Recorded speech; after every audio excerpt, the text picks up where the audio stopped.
Good evening.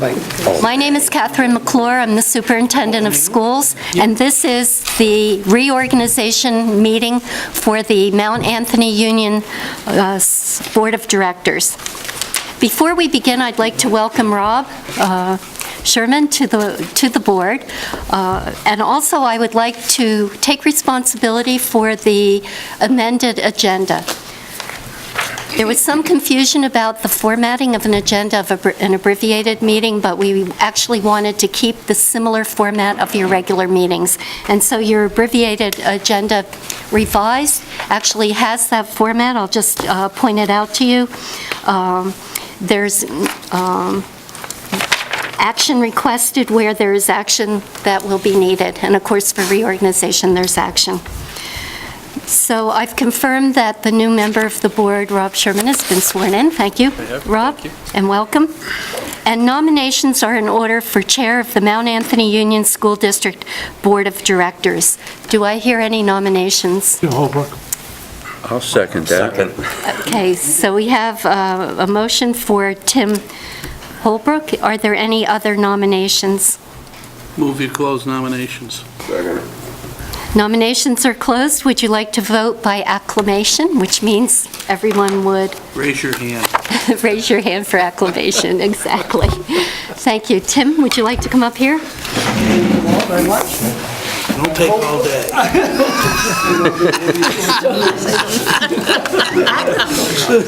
I like the word, excuse me. I'll move this out of your way.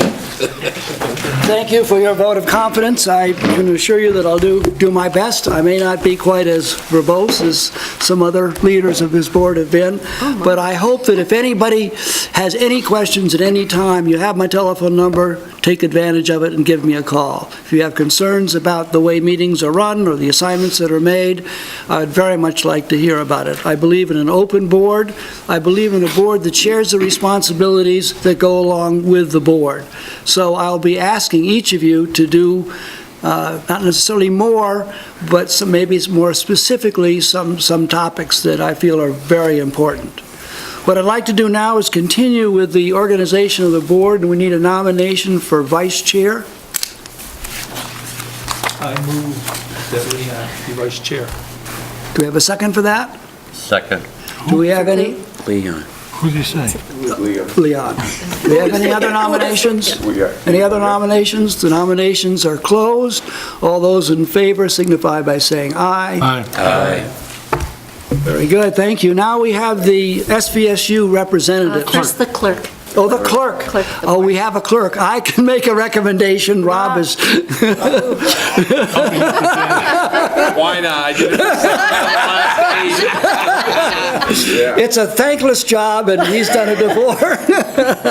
We stick it to the new man in the group. Do we have a second to Rob's nomination? Any other nominations? All those in favor signify by saying aye. Aye. Congratulations. In terms of the SVU representatives, we generally have three people that represent this board on that board. There are two members and an alternate. And as a suggestion, what I would like to propose is a slate of those people that are a mixture of new people and people with experience and people that have expressed to me an interest in serving on that board. And I'd like to make a nomination for Leon, Dave, and Ed as the alternate. So Leon and Dave would be the full-time members and Ed would be the alternate. Does anybody want? Excuse me? There's two Daves here. Oh, I'm sorry. Dave Durfee. Thank you very much, Dave Durfee. Thank you. And Leon. I didn't even. That's very good. Yes. Who served on it in the past? The board chair, Sean Marie, and Leon. And the alternate was, I can't even I remember. can't remember. Was it Peter Franz? Peter. Yeah, Peter Franz, yeah. Right. Did we used to have three members in there? Yes, but it changed to two. We had a waiver approved by the state board, or the secretary. State board. One thing that this board has is full representation on that board, because in the past, I don't know whether other boards have had their organization meeting, but Ken has served on that board from the BSD, and Fran has served on that board from Shaftesbury. I'm not sure how it has. So just as a reassurance that those, this board is well represented on that board. So we have a nomination. Do we have a second to it? Second. Do we have any further discussion? All those in favor, please signify by saying aye. Aye. Aye. What I'd like to do is to move through this agenda. I'm sure that all of us are here. Do your committee assignments now? Or No, why not? not Okay, now. that's fine. What I'd like to do is move through this quickly, because I think what we all are anxious to hear are Sue's comments concerning the recent article that was in the New York Times and the Banner. What I'd like to do, so that we have plenty of time to cover that, is just go into a very brief, Catherine has promised me no more than 5 minutes, Or less. executive session, and we have 2 other items that we need to do. We need approval of the coaches. I think it was online for those people that wanted a chance to look at it before the meeting, and also Catherine has, or Donna, or somebody has supplied copies of it in the packet that you have. There are 25 different coaches. It doesn't necessarily mean that because we approve that coach, that team will actually be fielded. If there aren't sufficient numbers, it won't be. So do we have a motion to accept the coach's It would recommendation? be the whole consent agenda? Well, I'd like to do that separately Oh, if I okay, could. then that's fine. Yep. Yep, just I'll- make note that it I'll is. move that we have Do you have a second? Second. Any questions, concerns? If you have any, yes, Ed? How come there are different salaries The for, way that works is there's a grid that was Okay, established. following the grid. And I'll get you a copy of it. It's a good question, Ed, because it's done in 2 ways. One is longevity. The longer that you're a coach, you get a certain stipend after a number of years. The second is a list of probably 13 to 15 different things. It has to do with night duty, number of students, number of away games, and they all are have a criterion. You add up all those figures, and you get a final figure, and then you just read across the lines. Okay, but it's a good question. We'll get a copy of that for you. All those in favor, please, already done this, signify by saying aye. Very good. And the other thing is that we need a motion for the chair or the vice chair to sign any warrants that may come up during the rest of this month. Second. Any further questions? All those in favor, so we saying aye. Aye.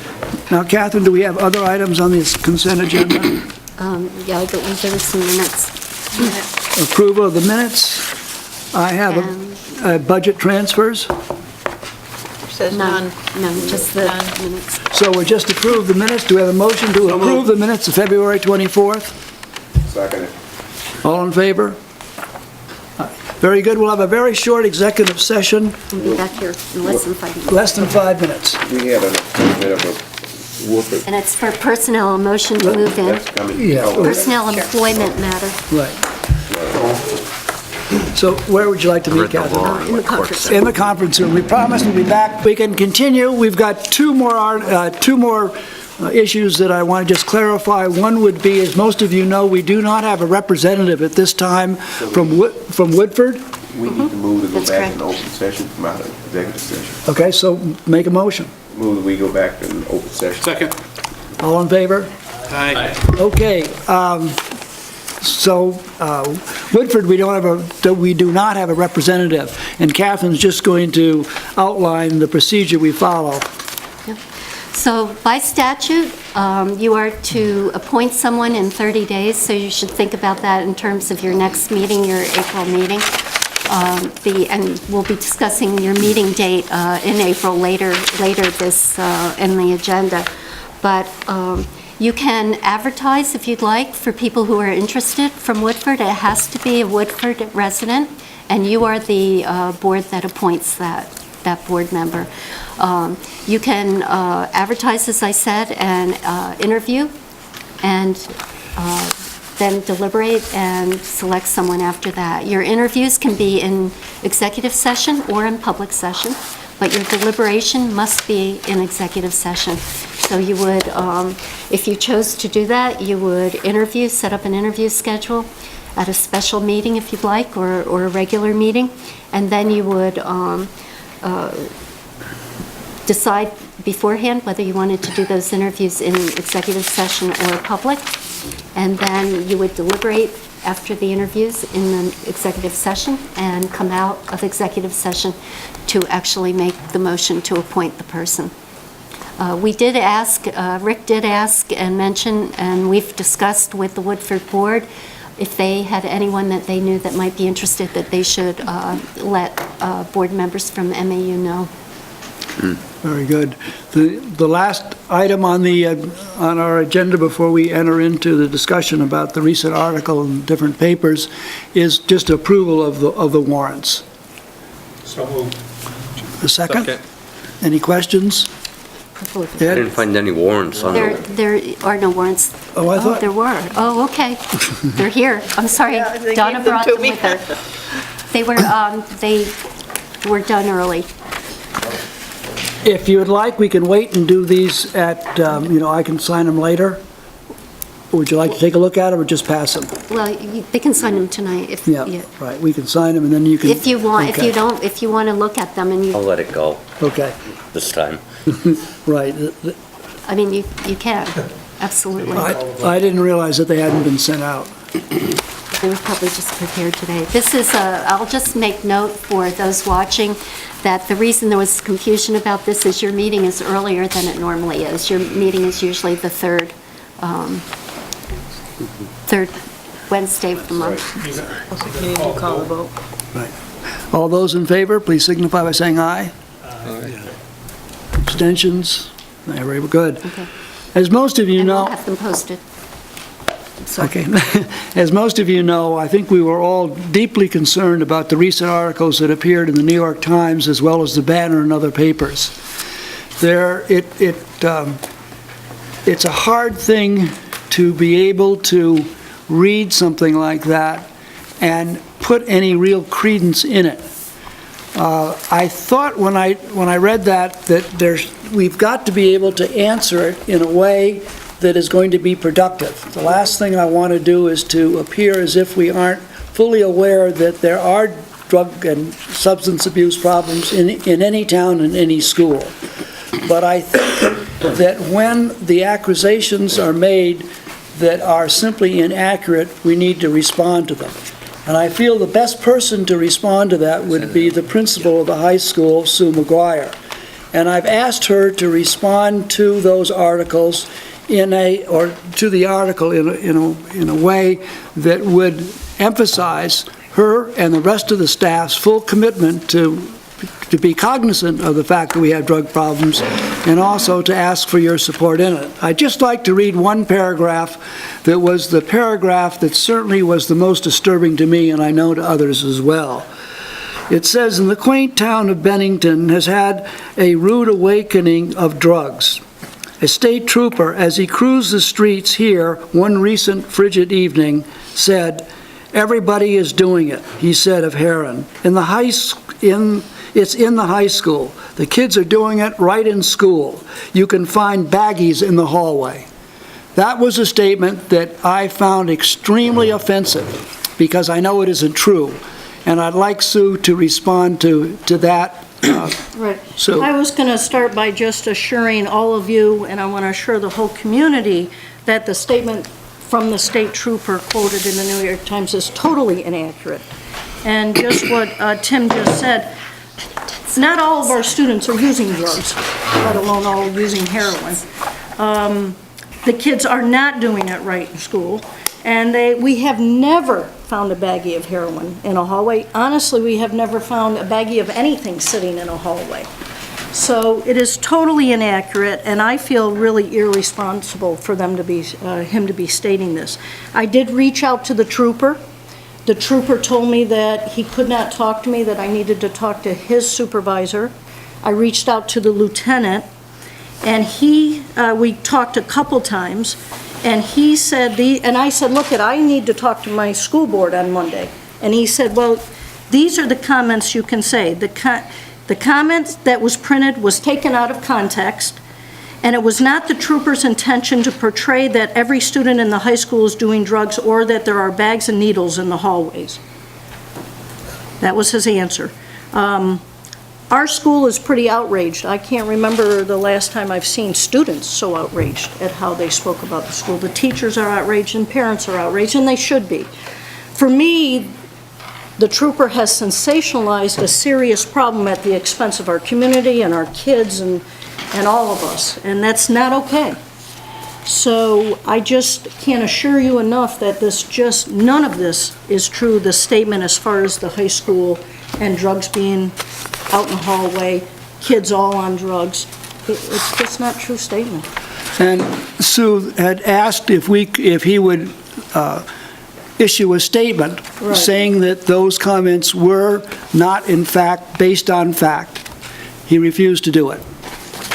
He gave me these statements to say. He being the lieutenant. The lieutenant. That's as far as I... The last thing I want to do is throw a lot of accusations against the state police. I mean, they've got a tough job to do, and I think in large they do it very, very well. But my strong feeling is that if a mistake is made, or if a statement is made that is not based in fact, that it's their responsibility to come out and state that a mistake was made so that we get so that we don't get an impression that is wrong. Dave? I've been to Mount Anthony Thursday, Friday, and Monday after this article came out. I've talked to teachers, staff, and custodians. None of them, I figured if the custodian is sweeping the hallway up, he'd find a baggie, but they were all quite adamant about the fact they've never seen any of that. The other thing is, I would think if the trooper had found baggies, it would be his duty to tell the principal. And if he didn't, that seems like dereliction of duty. And it just seems all wrong. If you're going to throw things out like that with no fact, it's quite irresponsible. Does anybody else? Yes, we have a person in the audience who'd like to say something? I will follow whatever the format is. Well, you're up. If you just give your name, and if you wouldn't mind speaking into the microphone, it would help your comment be clearly heard. Not that tall. Before I make my remarks, let me say that I believe we can all agree Sorry. that there are drugs in Bennington. There is poverty in Bennington. Would you just give us your name, please? Oh, my name is Susan Strano, and I have two children, one who has graduated from Mount Anthony and one who is currently at Mount Anthony. I know that we all understand and recognize that there are drugs in Bennington. There's poverty in Bennington. We have to face these facts, and we do. And I think the town and the school continues to address ways to make a better life for those affected by these and the people that are in their care. We also recognize that our town is not unique. Unfortunately, these problems are across the country. So, having said that, my statement is directed to the portion of the article written by Catherine Q. Seeley, I believe is the pronunciation of her name, as reported in the New York Times regarding the use of heroin and finding of heroin paraphernalia and baggies in the hallways of Mount Anthony. As I said, my name is Susan Strano, and my family and I moved here 7 years ago with our daughter and our son. Our daughter Elizabeth graduated from Mount Anthony Union High School in 2012 and was valedictorian of her class. Our son Matthew is now a senior, and he's in the top 25% of his class. They're both members of the National Honor Society, Interact Club. They've been tri-honor athletes, participating in numerous sports, the wonderful sports program that's offered at the high school. Matt served as class president. Our daughter served for 2 years on the State Board of Education as Vermont student representative. And that is really just the tip of the iceberg. I can't tell you the awards that we have at home and the involvement that they've had in their school. I'm the type of person, I'm the type of parent that gets involved in our children's education and in their lives. I listen and discuss with them what happens at school during the day and what happens at school after hours. I get involved in their extracurricular activities such as sports, music, and the clubs in which they have chosen to participate. I attend many sporting events at the high school, and wearing my other hat, I work with a number of students at Mount Anthony in their classrooms and clubs like the art department, the history department, Interact Club, and many others. Over the years, I've gotten to know many of the students at the school and many of the teachers. I've met with teachers, coaches, and administrators for any number of reasons, and have found almost every one of them to be extremely professional, caring, and supportive of their students. Many teachers willingly and happily put in extra hours to assist students with their studies. The coaches engage the kids so that they don't have idle time on their hands and help them realize that they can contribute to the team effort and encourage them to lead a healthier lifestyle.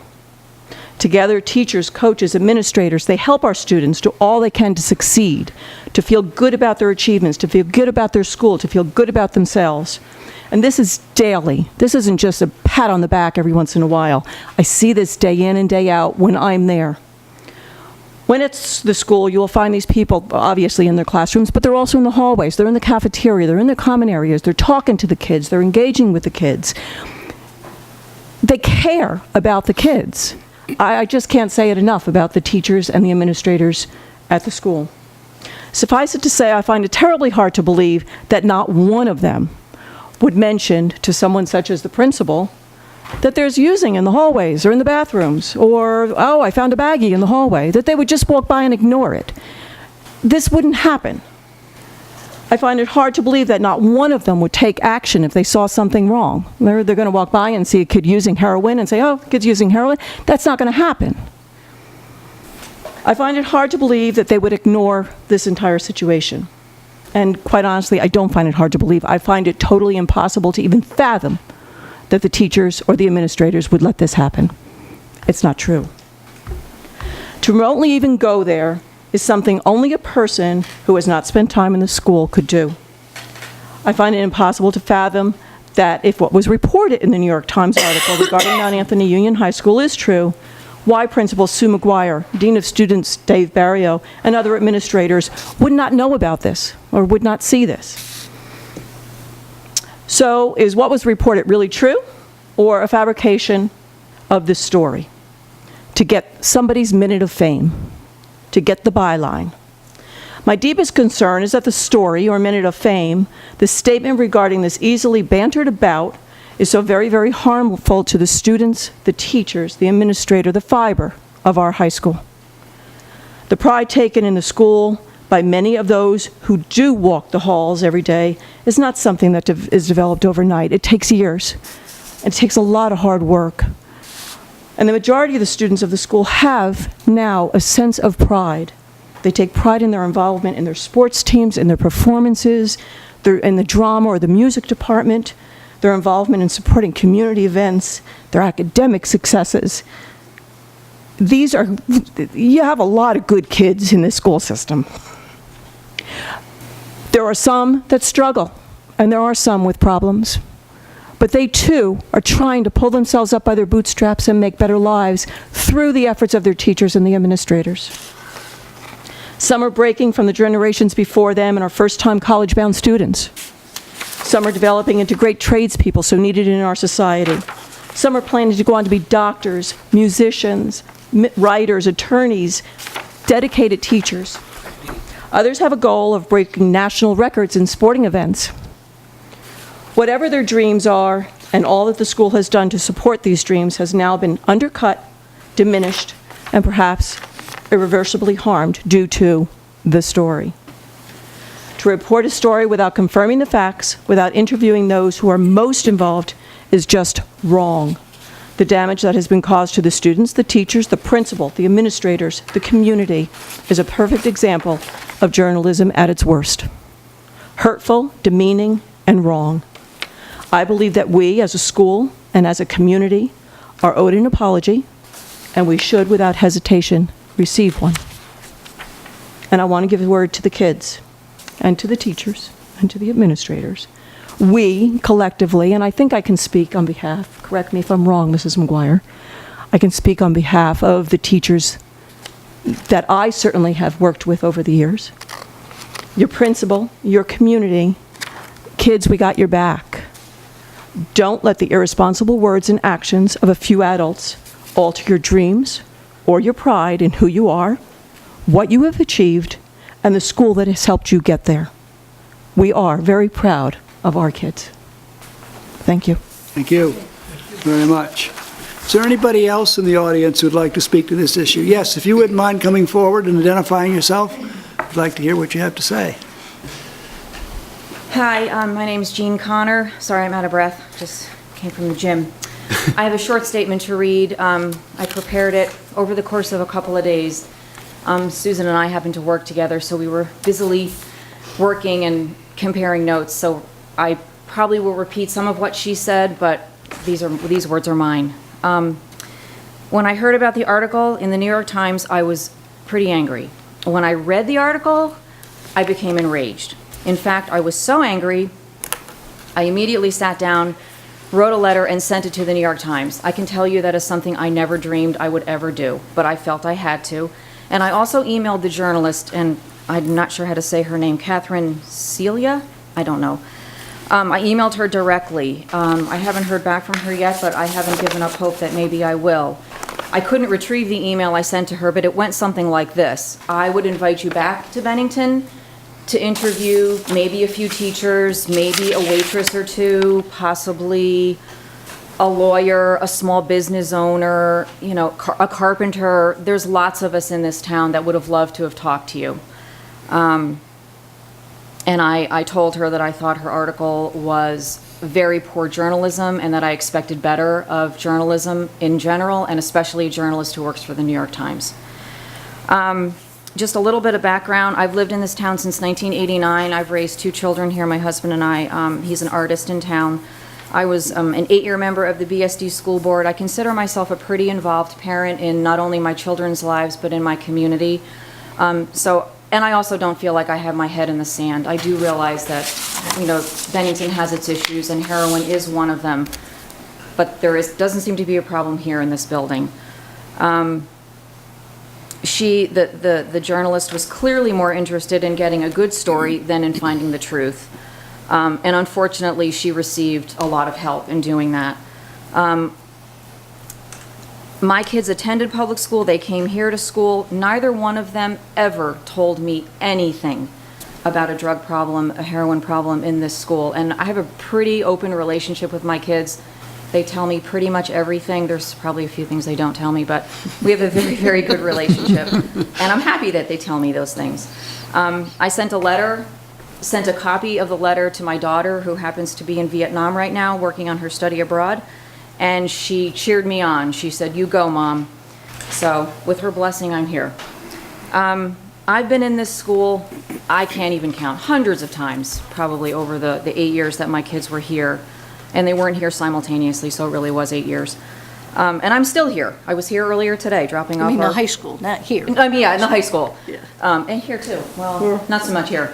I was here in the high school too. Today, dropping off my form to host some kids for the music festival. Anyway, as many times as I've been in the high school, I've never seen anything visibly myself either. I don't know why Officer Godfrey said what he said. Quite frankly, I don't really care why he said what he said, but I think we can all agree that his words are not true. And I also believe, as Susan said, he owes this community, the kids, the parents, the administration, he owes us an apology, and he needs to take responsibility for what he said. And I guess time will tell. You know, I'm hoping he has the courage to do that, but that's what I expect. That's what I expect.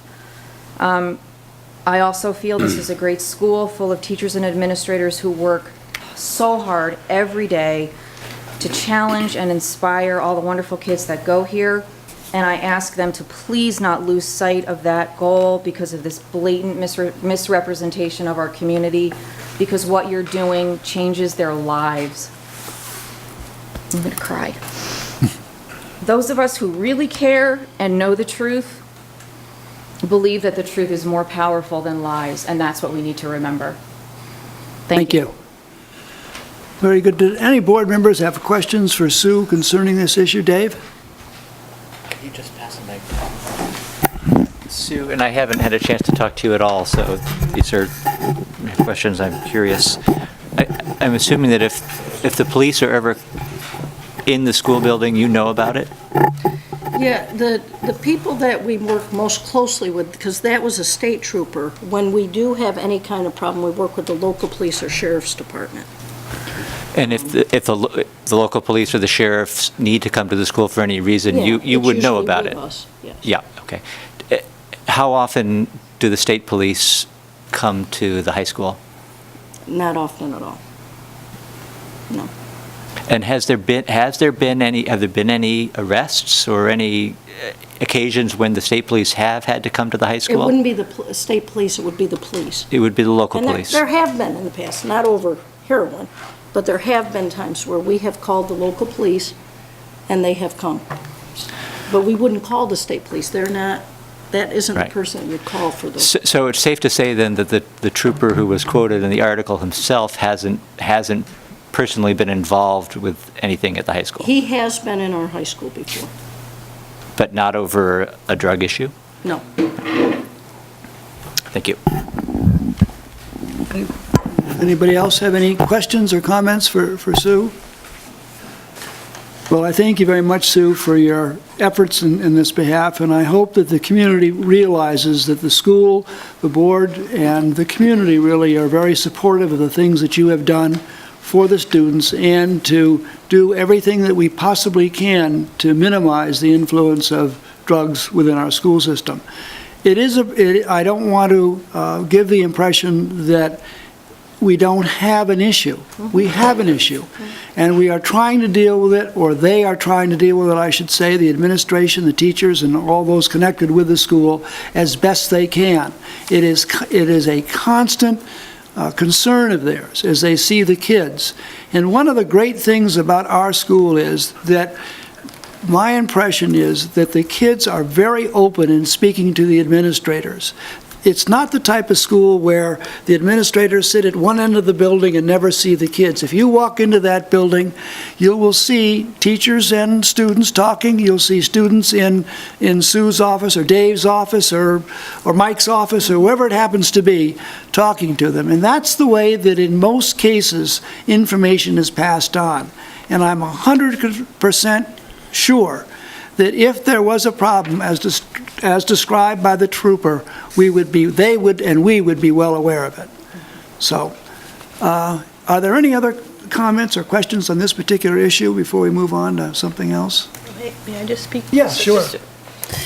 I just want to commend Sue and the staff at the high school because, like you just said, I think that they take great pride in the care for the young people there at the school and really making sure that all of their needs are met in so many ways that this is especially hurtful, being so untrue in a community where you really do take care of every child's needs and bring them to their highest potential. I want to thank you for what you do.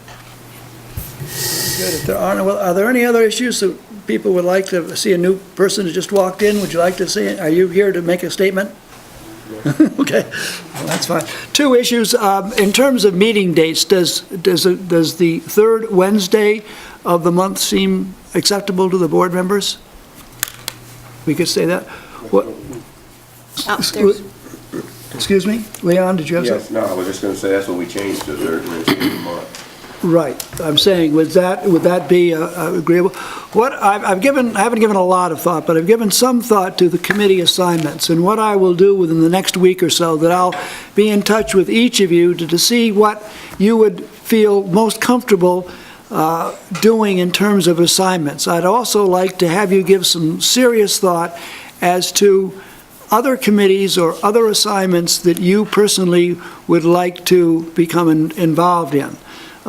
Just as an example, we have board members with all sorts of interests and experience in things, and Dave might want to do something with sports so that we, as a board, are more informed about what's happening in the sports world. Not necessarily the scores and how well the teams are doing, but what we can do to better understand the sports program and improve it. I think we also need a board member who is fully knowledgeable about technology, and the obvious one there would be Nelson, that's his job and been for more years than he probably wants to remember. But he can help us understand when these issues come up, exactly why we're doing what we're doing, and maybe make us better informed about why the decisions are made. And we've got all sorts of expertise on this board. Rob brings in a vast knowledge of pharmaceutical areas. When we talk about prescription drugs, we talk about heroin and that sort of thing. Well, he's the head of the pharmacy at the hospital. He knows what he's talking about. And we've got Nathan in the agricultural things. We've got Dave, who runs a whole food type restaurant, store. Am I saying it correctly, Dave? So I think we really want to take advantage of all those things, as well as many others. So I'll be in touch with you, and we'll get committee assignments going. Are there any other issues that should be brought before this board? When is the next meeting? Not Yeah, till could I April? just Oh, go it would back be to that? April. It would be April the 3rd Wednesday. But there's It's vacation. Vacation week, that way. Ah, So is So- it before April or after, or the following Monday? That's what this was about. Did okay. you want me to speak to it? Sure, go ahead. It's a month when we have enough Wednesdays that we could just bump your meeting to the 23rd, and then the SU could be on the 30th and still be the last. How about the 23rd? Does anybody have any problems? That's good. We'll do it the 23rd. Okay. That's easy. We'll get a notice out to you, obviously, well before. Are there any other issues that should be brought before this board? If not, we need a motion to adjourn. So moved. Second? Thank you, Dave. Done. All in favor? Thank you very much.